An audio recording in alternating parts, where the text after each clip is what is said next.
ख्रिस्त प्रभूच्या नावात सर्वांना सलाम. परत एकदा परमेश्वर देवाने आपल्याला या सायंकाळच्या भक्तीमध्ये येण्यासाठी ही वेळ दिली, त्याबद्दल त्या सर्व समर्थ परमेश्वराला धन्यवाद देतो आणि त्या परमेश्वराचा आभार मानतो. त्यासोबत आपण जी आहे या भक्तीमध्ये सामील झालेले आहे त्या सर्वांचं मी देवपूर मंडळीतर्फे स्वागत करीतो. या आपण देवाची स्तुती करू. विजय संगीत गीत क्रमांक 52. विजय संगीत गीत क्रमांक 52 हे गीत गाऊ आपण. नाम येशूचे आवडे, ते भयवारी ते प्रिय गोड केवळे, ते शांत ठेवीते. येशूने मला तारिले, ऐसे विश्वास लो. स्वरक्त त्याने पाडिले, मी मुक्ती पावलो. येशू स्वर्गाला त्यजुनी पृथ्वीवरील आला, दुर्बलतेला घेऊनी दाखवी प्रेमाला. येशूने मला तारिले, ऐसे विश्वास लो. स्वरक्त त्याने पाडिले, मी मुक्ती पावलो. येशू दुष्टांच्या करिता मध्यस्थी करीतो, दुःखास झाला शोषिता, जे नैवनीता. येशूने मला तारिले, ऐसे विश्वास लो. स्वरक्त त्याने पाडिले, मी मुक्ती पावलो. येशू मृत्यूला जिंकुनी जिवंत झाला, तो सकला उठवणी देईल मुक्तीला. येशूने मला तारिले, ऐसे विश्वास लो. स्वरक्त त्याने पाडिले, मी मुक्ती पावलो. धन्यवाद. यावेळेस आपण देवाचे वचन ऐकण्या अगोदर आपण परमेश्वराजवळ आपण प्रार्थना करणार आहोत, कारण परमेश्वर देव आपल्या प्रार्थना ऐकतो आणि उत्तर देत असतो. म्हणून या आपण प्रार्थना करू. सर्व समर्थ आकाश आणि पृथ्वीच्या निर्माण करता, आमच्या जिवंत आणि महान पराक्रमी परमेश्वरा, तुझ्या पवित्र नावाला धन्यवाद देतो, स्तुती करतो. प्रभुदेवा, या सायंकाळच्या वेळेस परमेश्वरा तू आम्हाला दिवसभर सांभाळलं. दिवसभर परमेश्वरा तू आमची काळजी घेतली, आमचे रक्षण केलं आणि परत एकदा परमेश्वरा तुझ्या चरणापासून येण्यासाठी ही वेळ आमच्या जीवनामध्ये दिली, त्याबद्दल आभार मानतो आणि धन्यवाद देतो. खरोखर परमेश्वरा तू महान आणि सर्व समर्थ आहे. प्रभुदेवा, तू आम्हावरती दया करतो, कृपा करतो आणि तुझ्या दयेनेच परमेश्वर पित्या आम्हाला तू घेऊन चालतो, त्याबद्दल मी आभार मानतो आणि धन्यवाद देतो. हे परमेश्वर पित्या, मी प्रार्थना करतो परमेश्वर पित्या, विशेष करून SM साठी प्रार्थना करतो. परमेश्वरा, SMला परमेश्वर पित्या तू इथपर्यंत सांभाळलं आहे, त्याबद्दल स्तुती करतो. आणि म्हणून परमेश्वर पित्या आज देखील परमेश्वर पित्या SM मध्ये परमेश्वर पित्या तुझी कृपादृष्टी आहे. SM मध्ये जे काम करी आहे परमेश्वर पित्या, त्या सर्वांना तुझ्या पवित्र हातामध्ये घे. शिक्षक आहे, हॉस्टेलमध्ये वॉर्डन आहे आणि प्रभू स्वयंपाकीन बाया आहे, या सर्वांना परमेश्वर तुझ्या पवित्र हातामध्ये घे. आणि तू जे हे काम दिलेलं आहे परमेश्वर पित्या, ते घेऊन चालत असताना त्यांना शक्तीची गरज आहे, बळाची गरज आहे, ज्ञानाची, बुद्धीची गरज आहे. या सर्व गोष्टीची गरज असताना परमेश्वर पित्या या सर्व गरजा तुझ्यापासून मिळतात परमेश्वर पित्या. आणि म्हणून परमेश्वर पित्या त्या सर्व काही गरजा तू भरून काढ परमेश्वर पित्या, आणि तू त्यांच्याबरोबर राहा असं मी तुझ्या नावाने प्रार्थना करत आहे. हे परमेश्वर पित्या, मी धुळे मंडळीमधून प्रत्येक लहान थोराला तुझ्या पवित्र हातामध्ये सोपत आहे. प्रत्येकाची काळजी घे, प्रत्येकाचा सांभाळ कर आणि परमेश्वर पित्या लागणाऱ्या सर्व गरजा पुरवून तू प्रत्येकाला आशीर्वादित कर असं मी तुझ्या चरणापाशी प्रार्थना करत आहे. प्रभू, तरुणांना तुझ्या हातामध्ये घे, लहान लेकरांना तुझ्या हातामध्ये घे, महिला संघाला तुझ्या हातामध्ये घे, पंच कमिटीला तुझ्या पवित्र हातामध्ये घे आणि या सर्वांना परमेश्वर पित्या तुझ्या हातामध्ये घेऊन प्रत्येकाला तू आशीर्वादित कर. आणि जी प्रत्येकाच्या द्वारे परमेश्वर पित्या जी तुझी इच्छा आहे परमेश्वर पित्या ती इच्छा प्रत्येकाच्या द्वारे तू पूर्ण करून घे असं मी तुझ्या चरणापाशी प्रार्थना करत आहे. परमेश्वर पित्या मी त्यासोबत प्रार्थना करतो. धुळे या ठिकाणी परमेश्वर पित्या जी इंग्लिश मीडियम स्कूल सुरू करण्यात आलेली आहे परमेश्वर पित्या त्यामध्ये देखील परमेश्वर पित्या तुझे लक्ष असू दे आणि परमेश्वर पित्या अधिक ना अधिक ॲडमिशन त्या ठिकाणी व्हावं आणि परमेश्वर पित्या उत्तम असं शिक्षण प्रभू परमेश्वर पित्या लेकरांना भेटावं आणि परमेश्वर पित्या शाळा परमेश्वर पित्या जास्त संख्येने वाढावी असं तू होते. त्यासोबत मी प्रार्थना करतो परमेश्वर पित्या इंग्लिश मीडियममध्ये शिकवणारे जे काही शिक्षिका आहे परमेश्वर पित्या त्या सर्व शिक्षिकांना तुझ्या पवित्र हातामध्ये घे परमेश्वर पित्या.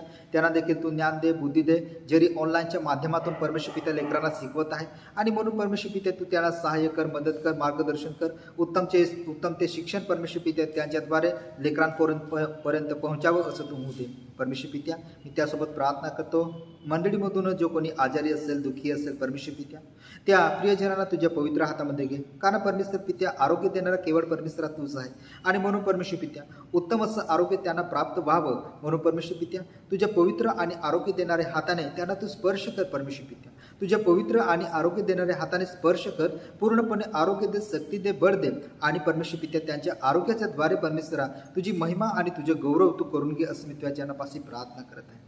हे परमेश्वर पित्या मी त्यासोबत प्रार्थना करतो प्रभुदेवा आज आणि येत्या दिवसामध्ये ज्या कोणाचा वाढदिवस असेल त्याला तुझ्या पवित्र हातामध्ये घे आणि आशीर्वादित कर. विशेष करून परमेश्वर पित्या आज बहीण निलिमा यांचे वाढदिवस आहेत आणि म्हणून परमेश्वर पित्या बहिणीला तुझ्या पवित्र हातामध्ये घे.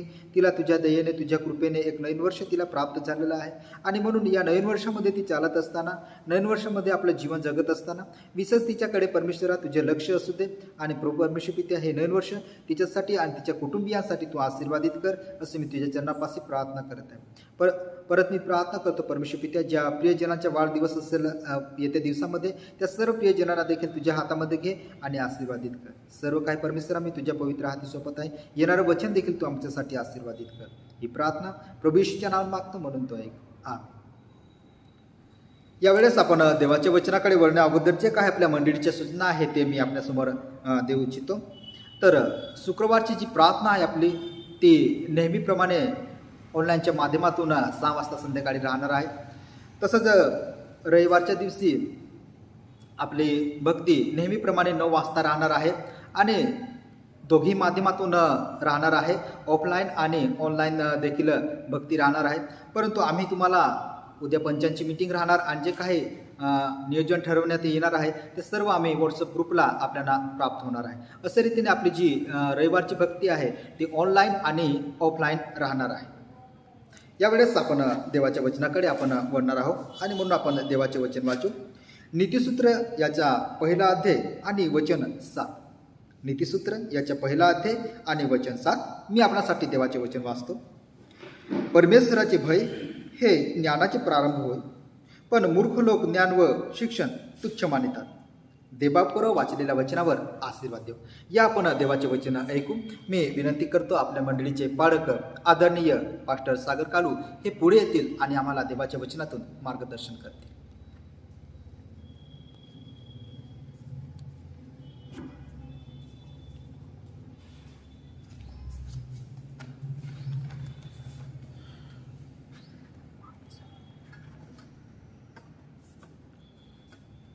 परत एकदा सर्वांना प्रभू येशू ख्रिस्ताच्या नावात सलाम, प्रेज द लॉर्ड अँड जय मसीह की. खरंच हा सुंदरसा दिवस परमेश्वर बसून आपल्याला प्राप्त झालेला आहे आणि म्हणून परमेश्वराचा आनंद करीत आपण पुढे जाऊ. जो शास्त्रभाग आज आपल्यासाठी वाचण्यात आलेला आहे की नीतिसूत्रे 1 आणि वचन 7. नीतिसूत्रे 1 आणि वचन 7 मध्ये असं म्हटलेलं आहे, परमेश्वराचे भय हे ज्ञानाचा प्रारंभ होय, पण मूर्ख लोक ज्ञान तुच्छ मानितात. परमेश्वराचे भय. आज आम्ही ह्या पर्टिक्युलर मुद्द्याकडे आपण अधिक लक्ष लावणार आहोत. Fear of the Lord. परमेश्वराचे भय. जो परमेश्वराचे भय धरतो तो कसा आहे हे आपल्याला काय वचनातून बघायला भेटते. जो परमेश्वराचं भय धरतो, त्याच्यामध्ये कसं काय म्हटलेलं आहे की जो परमेश्वराचं भय धरतो त्याला परमेश्वराचं काय प्राप्त होतं?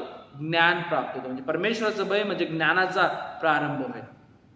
आणि म्हणून ज्यावेळेस शलोमोन राजा जो दाविदाचा पुत्र आहे तो अतिशय विद्वान होता आणि ज्ञान प्राप्त करून म्हणजे परमेश्वराचे भय बाळगून तो ह्या ठिकाणी आपल्या समोर एक सुंदरशा गोष्टी तो प्रगट करत आहे. देवाचे भय म्हणजे खोटे जीवन न जगणे. लक्षात ठेवा, देवाचे भय म्हणजे खोटे जीवन न जगणे, तर नियमांचं पालन करणे, जसे योसेफाने त्या काळामध्ये केलं. आपण रविवारीच बघितलं निर्णय किंवा निवड. योसेफाची निवड होती की पापापासून पळून जाणे, म्हणजे पापापासून स्वतःला लांब ठेवणे. आणि म्हणून त्याला सर्व गोष्टी प्राप्त होणार होत्या, सुख शांती ज्या काही गोष्टी सर्व प्राप्त होऊ शकल्या असत्या. पण त्याने आपल्या मनामध्ये हा विचार धरला की अतिशय वाईट गोष्ट ही आहेत आणि देवाच्या नजरेमध्ये अतिशय भयंकर हे पाप आहेत, आणि म्हणून त्या ठिकाणून तो पळून गेला. त्याचप्रमाणे शलोमोन राजा आपल्याला सांगत आहे की परमेश्वराचं भय म्हणजे किंवा परमेश्वराची भीती म्हणजे पापापासून लांब पळणे. परमेश्वराचे भय म्हणजे खोटे जीवन न जगणारा व्यक्ती. खोटा व्यक्ती सुद्धा जीवनातून खूप प्रगट करेल. जीवनातून प्रगट करेल म्हणजे तोंडाने सांगल तो की माझं ख्रिस्ती जीवन कसं आहे. बडाई मारणारा, आणि देवाला बडाई मारणारा आवडत नाही. एक नम्र आणि साधारण जीवन जगणारे जे देवाच्या वचनावर प्रेम करतात, देवाच्या वचनामध्ये टिकून राहतात आणि पुढे जातात, म्हणजे ते खोटे जीवन न जगणारे असे लोक आहेत. आणि म्हणून अनुवाद 5:29 मध्ये असं म्हटलेलं आहे की त्यांचे मन नेहमी असेच राहिले पाहिजे. अनुवाद 5:29 मध्ये काय म्हटलेलं आहे? अनुवाद 5:29, त्याचे मन नेहमी असेच राहिले पाहिजे, त्यांचे मन नेहमी असेच राहिले पाहिजे, म्हणजे त्यांनी माझे भय धरून माझ्या सर्व आज्ञांचे पालन केले तर किती बरं होईल. तशाने त्यांचे व त्यांच्या संततीचे निरंतर कल्याण होईल. कसं म्हटलंय? निरंतर कल्याण होईल. नेहमी पिढ्यानपिढ्या तो आशीर्वाद राहील. कोणामुळे? जर आई वडिलांनी परमेश्वराचं भय बाळगून परमेश्वराचं आज्ञा पालन केले, परमेश्वराच्या कृपेत देत वाढले, परमेश्वराला आपल्या कुटुंबामध्ये प्रथम स्थान दिला, परमेश्वराचं भय बाळगणारं कुटुंब आम्हाला त्यांच्या जीवनामध्ये आशीर्वाद बघायला भेटतात. आणि म्हणून ह्या ठिकाणी मोशेच्या जीवनातून आम्हाला बघायला भेटत आहे की मोशे या ठिकाणी अनुवादाचं पुस्तक लिहित असताना तो आपल्याला सांगत आहे की जर परमेश्वराचे भय जर बाळगू तर त्या कुटुंबाला किंवा त्याच्या संततीला पिढ्यानपिढ्या निरंतर त्यांचे कल्याण होईल. कल्याण आम्ही आशा करतो ना की देवबाप तुझे कल्याण करो, देवबाप तुला आशीर्वाद दो. हा आशीर्वाद एका मानवाकडून नव्हे, तर आशीर्वाद देवाकडून आहे. जर तुम्ही आणि मी परमेश्वराचं भय बाळगतो तर आम्ही आमच्या संततीला, आमच्या कुटुंबाला तो आशीर्वाद प्राप्त करून घेतो. बघा अनुवाद 6:24 मध्ये असं म्हटलेलं आहे. अनुवाद 6:24 मध्ये आपण आपला देव परमेश्वर ह्याचे भय बाळगावे, आपले निरंतर कल्याण व्हावे आणि परमेश्वर हा आपल्या बरोबर आहे. म्हणजे परमेश्वराचे भय जर आम्ही बाळगू तर आपले निरंतर कल्याण होईल. आपल्या संततीचे तर होईलच, पण त्याचबरोबर आपले देखील कल्याण होईल, असं या ठिकाणी आपल्याला बघायला भेटत आहे. आणि म्हणून किती चांगले आहे ना की परमेश्वराचं भय बाळगणं. परमेश्वराचं भय बाळगणं म्हणजे वाईट नाहीये. परमेश्वराचं भय बाळगणं म्हणजे आशीर्वाद आपल्याकडे धावत येते. जसं अनुवादाच्या पुस्तकात म्हटलेलं 28व्या अध्यायामध्ये की हे आशीर्वाद तुमच्याकडे काय येतील? धावत येतील, असं म्हटलेलं आहे. नीतिसूत्र 23:17 मध्ये काय म्हटलेलं आहे? इंग्लिशमध्ये असं म्हटलं आहे, it is possible to fear the Lord all the time. हे शक्य आहे, हे शक्य आहे नेहमी देवाचे भय बाळगणे. नेहमी म्हणजे प्रत्येक गोष्टीमध्ये परमेश्वराचे भय बाळगणे. जर आम्ही का व्यवहार करत आहेत तर चुकीचा व्यवहार झाला तर आम्हाला तो व्यवहार परत फेड करायचा आहे. त्याला सांगू शकतो की आम्ही परमेश्वराचं भय बाळगणार. जर आम्ही खोटं बोललो तर त्या खोटं बोलण्याचं करेक्शन करून पुढे जाणं म्हणजे आम्ही परमेश्वराचं भय बाळगत आहे. जर आपल्या कुटुंबामध्ये कोणी चुकत आहेत, कोणी वाईट करत आहेत तर आम्ही ते सांगतो जर आम्ही ते करेक्शन करतो तर आम्ही ते प्रगट करतो की आम्ही परमेश्वराचं भय बाळगणार आहे. परमेश्वराचं भय बाळगणं म्हणजे सतत देवाच्या आज्ञामध्ये राहणं, देवाच्या आज्ञा पालन करणे. उत्पत्ती 22:12 मध्ये असं म्हटलेलं आहे की obedience is the proof of fearing the Lord. ही एक उदाहरण आहे किंवा एक साक्ष आहे, एक पुरावा आहे की जर तुम्ही आणि मी परमेश्वराचं भय बाळगतो तर आम्ही आज्ञा पालन करतो. आज्ञा पालनाचा पुरावा म्हणजे परमेश्वराचं भय बाळगणं. जो परमेश्वराचं भय बाळगतो तो आज्ञा पालन करतो, असं नीतिसूत्र 22:12 मध्ये म्हटलेलं आहे. नीतिसूत्र 22:12 मध्ये काय म्हटलेलं आहे की परमेश्वराचं भय म्हणजे आज्ञा पालन करणे. नीती 13:13 मध्ये काय म्हटलेलं आहे, परमेश्वराचं भय म्हणजे चांगली प्रतिफळ प्राप्त करून घेणे किंवा चांगले प्रतिफळ ते आहे, चांगल्या गोष्टी आहेत. बघा आपण हे नीतिसूत्रांमधून किंवा आरोग्याच्या पुस्तकामधून ह्या काही गोष्टी बघितलेल्या आहेत. परमेश्वराचं भय. आता आपण या ठिकाणी 3 गोष्टी बनवणार आहोत. पहिली गोष्ट आहे परमेश्वराचं भय धरणे म्हणजे त्याला ओळखून लागतो. परमेश्वराचं भय म्हणजे त्याला ओळखणे, म्हणजे कोणाला ओळखणे, परमेश्वराला ओळखणे. ज्याला ज्ञान प्राप्त होते तो परमेश्वराच्या भयामध्ये वागतो आणि परमेश्वराला ओळखून त्याप्रमाणे आपलं जीवन ठेवतो. बघा नीतिसूत्रे 9:10 मध्ये असं म्हटलेलं आहे, परमेश्वराचं भय ज्ञानाचा आरंभ होय आणि परमपवित्राला ओळखणे हीच शून्यता होय. भय हे आपल्या वागणुकीमध्ये देखील बदल करते. परमेश्वराचं भय ही चांगली गोष्ट आहे. परमेश्वराचं भय हे आम्हाला देवाबरोबर आपले नातेसंबंध मजबूत करते किंवा परमेश्वराचं भय म्हणजे आम्ही देवाला जवळून ओळखतो. परमेश्वराचे भय म्हणजे आमच्या वागणुकीमध्ये बदल होतो. जसं बोलणं तशी वागणूक देखील आपली होते.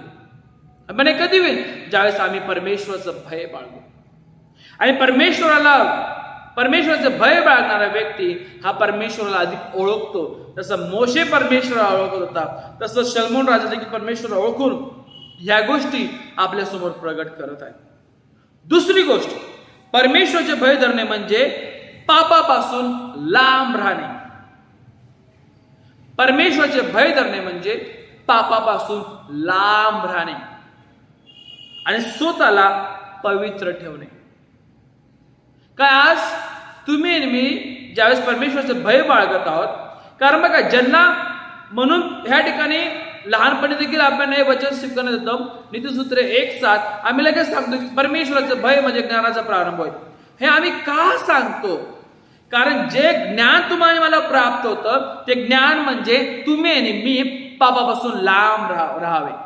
बऱ्या वाईटाची ओळख आपल्याला होती, चांगलं काय वाईट काय ह्याची जाणीव तुम्हाला मला होती. म्हणून ह्या गोष्टी महत्वाच्या आहेत. आणि म्हणून नीतिसूत्रे 3:7 मध्ये असं म्हटलं आहे, परमेश्वराचे भय धर आणि दुष्कर्मापासून दूर राहा. परमेश्वराचे भय हे आपल्याला पवित्र जीवन जगण्यास सहाय्य करते. परमेश्वराचे भय म्हणजे पापापासून लांब राहणे, दुष्कर्मांपासून लांब राहणे, जे देवाला न आवडणाऱ्या गोष्टी आहेत. बघा पहिली गोष्ट आपण बघितली, परमेश्वराचे भय धरणे म्हणजे परमेश्वराला ओळखणे. दुसरी गोष्ट आपण बघितली, परमेश्वराचे भय धरणे म्हणजे पापापासून लांब राहणे. जसं योसेफ पापापासून लांब राहिला, योसेफ पापापासून लांब पळाला. जर आम्ही दावीद बघितलं तर दावीदाने पाप केलं, तो त्या ठिकाणी बघून लांब पळू शकला असता, पण तो जवळ गेला आणि देवाने त्याला जाणीव करून दिली, त्याला ओळख करून दिली.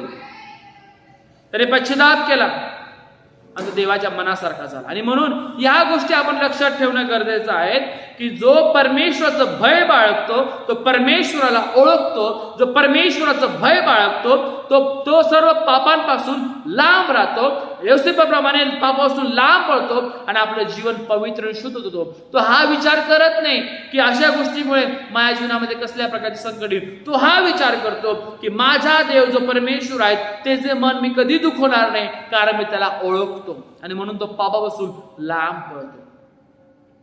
तिसरी शेवटची गोष्ट, परमेश्वराचे भय धरणे म्हणजे तो समाधानी असतो. बघा, नीतिसूत्रे 22:4 मध्ये असं म्हटलेलं आहे, मी आपल्यासाठी वाचतो. नीतिसूत्रे 22:4 मध्ये असं म्हटलेलं आहे, नम्रता व परमेश्वराचे भय याचे पारितोषिक धन, सन्मान व जीवन होय. काय आहे तो समाधानी? काय आहे माहिती का? कशाला आहेत? कारण जो परमेश्वराचे भय धरतो, नम्रता व परमेश्वराचे भय याचे पारितोषिक काय? धन, सन्मान व जीवन होय. मनुष्य समाधानी होईल. आज मनुष्याला कोणत्या गोष्टी गरज आहे? मनुष्याला काय पाहिजे? धन पाहिजे, सन्मान पाहिजे आणि जीवन पाहिजे. धन, सन्मान व जीवन होय. पारितोषिक, हे पारितोषिक जगिक नाही पण देवापासून प्राप्त होते. आणि हे कधी होईल? ज्यावेळेस तुम्ही आणि मी परमेश्वराचे भय बाळगू. परमेश्वराचे भय बाळगणारा हा व्यक्ती समाधानी असतो. आणि म्हणून जो पाप भीरू असतो तो धन्य असा आपण बघू शकतो. ही धन्यता तुम्हाला मला प्राप्त झालेली आहे. पण कस काय आम्ही पुढे घेऊन जाऊ शकतो? ज्यावेळेस तुम्ही मी परमेश्वराचे भय बाळगू. आता आपण 3 गोष्टी बघितल्या. परमेश्वराचे भय या विषयावर आम्ही बघत आहोत. परमेश्वराचे भय, फिअर ऑफ द लॉर्ड. परमेश्वराचे भय धरणे म्हणजे त्याला ओळखणे, देवाला ओळखणे. दुसरी गोष्ट, परमेश्वराचे भय धरणे म्हणजे पापापासून लांब राहणे.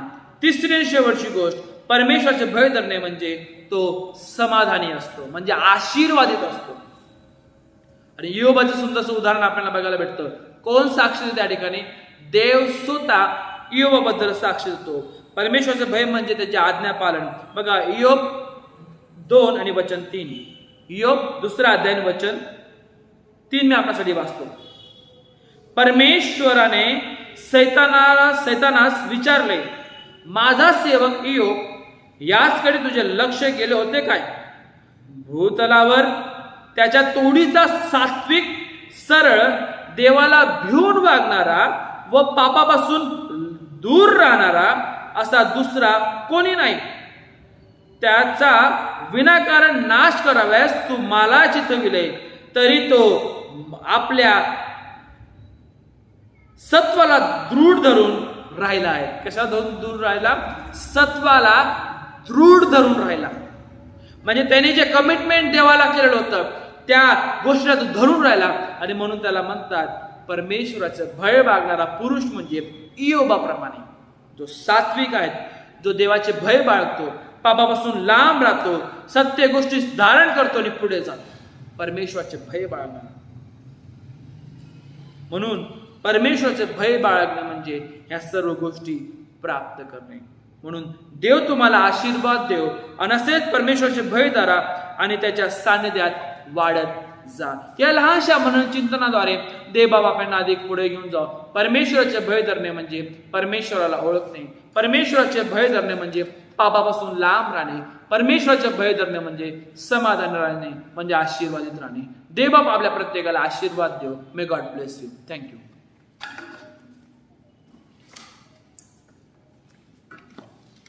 सुंदरशा वचनाबद्दल पालक साहेब धन्यवाद.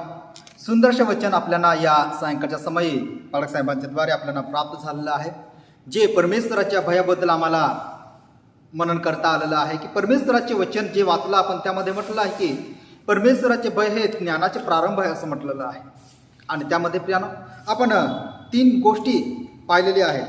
पहिली गोष्ट आपण पाहिलेली आहे की परमेश्वराचे भय म्हणजे परमेश्वराला ओळखणं. परमेश्वराची ओळख आपल्याला होत असते त्या परमेश्वराच्या भयामध्ये. दुसरी गोष्ट आपण पाहिलेली आहे ती म्हणजे जेव्हा आपल्या जीवनामध्ये त्या परमेश्वराचे भय असतं, परमेश्वराची भीती बाळगून आपण आपलं जीवन हे जगत असतो, तेव्हा आपण पापापासून दूर राहत असतो. आपण पापामध्ये राहत नाही तर सर्व प्रकारच्या पापापासून आपण दूर राहतो. कारण परमेश्वराचं भय आहे आपल्याला, परमेश्वराची भीती आहे आपल्यामध्ये आणि म्हणून आपण त्या पापापासून दूर राहत असतो. मग तिसरी गोष्ट आपण पाहिलेली आहे, परमेश्वराचे भय हे आम्हाला समाधानी करत असतं. जेव्हा आपल्या जीवनामध्ये परमेश्वराचे भय आहे तेव्हा आपण समाधानी असतो, असमाधानी नाही. कारण परमेश्वराचे भय आम्हाला आशीर्वादित करतं, परमेश्वराचे भय आम्हाला ज्ञान देतं, परमेश्वराचे भय आमचे आयुष्य वृद्धी करत असतं. असं सर्व गोष्टी आपण पाहतो तेव्हा प्रियानं आपण समाधानी असतो. हे परमेश्वराचे वचन आम्हाला दाखवतं आणि म्हणून आजच्या या सायंकाळच्या वेळेस जे काय परमेश्वराचे वचन आपण पाहिलेलं आहे, परमेश्वराचे भय आम्हाला सर्व प्रकारच्या गोष्टी आम्हाला प्राप्त करून देत आहे आणि म्हणून प्रियानो आपण परमेश्वराच्या भयामध्ये चालू आणि हे जे सर्व आशीर्वाद आहे ते आपण प्राप्त करू. देवबाप करू आजच्या वचनाच्या द्वारे आम्हा सर्वांना देवबाप आशीर्वाद देऊ. आपण प्रार्थना करू, प्रभूने शिकवली प्रार्थना आशीर्वाद घेऊ आणि आजच्या भक्तीला आपण इथे थांबू. मी विनंती करतो बाळासाहेबांनी पुढे यावं आणि प्रार्थना. आपण प्रार्थना करू. हे प्रभू, आम्ही स्तुती तुझी महिमा तुझी आराधना करतो, कारण तू सहाय्य करता मदत करता परमेश्वर आहेस. परमेश्वर, आम्ही जे वचन ऐकलं त्याप्रमाणे आमचं जीवन ठेवण्याची तुझी कृपा द्या प्रभू. परमेश्वराचे भय धरणे म्हणजे परमेश्वराला ओळखणे, परमेश्वराचे भय धरणे म्हणजे पापापासून लांब राहणे, परमेश्वराचे भय धरणे म्हणजे समाधानी राहणे. आणि म्हणून प्रभू तुझी कृपा द्या तो आम्हाला करू, असंच आम्ही तुझ्या वचनामध्ये राहावं आणि ज्ञान प्राप्त करीत पुढे जावं. म्हणून प्रभू तुझी कृपा द्या तो आम्हाला करू. जे प्रियजनी ऑनलाईन भक्ती बघत आहे त्या प्रत्येकाबरोबर तू राहा, प्रत्येकाला ज्ञान बुद्धी चातुर्य दे आणि प्रत्येकाला पुढे घेऊन जा आणि प्रत्येकाचं जीवन तू आशीर्वादित कर. त्याचप्रमाणे प्रभू प्रार्थना करतो निलेश पाळक त्यांच्या कुटुंबासाठी, त्यांच्या मुलींसाठी होसारणाला प्रभू तिने जो या तिसऱ्या महिन्यामध्ये जे काय वॅक्सिन घेतलं, जे काय मेडिकल कंडिशननुसार किंवा मेडिकलच्या नियमानुसार प्रभू जे काही जे योजना प्रभू त्या होत्या त्यांनी ते पूर्ण केल्या. पण प्रभू तिला जो काही त्रास होते, तिला जे काही दुखावा आहेत किंवा ताप आहेत, या सर्व गोष्टीपासून प्रभू तिला तू सहाय्य कर, मदत तू कर. तर लहान बाळ आहे त्या लहान बाळाची काळजी तू घे आणि त्या लहान बाळाला आरोग्य तू दे. त्यांची मम्मी प्रभू काळजी देत असताना प्रभू तिला तू सहाय्य कर, त्यांना मदत तू कर. प्रभू सर्व वेळ आम्ही तुझ्या आधी समर्पित करतायत, प्रत्येकाला सहाय्य करताना मार्गदर्शन करतो. ही प्रार्थना येशूच्या नावात केली म्हणून तू आहे. आमेन. प्रभूने शिकवली प्रार्थना आपण.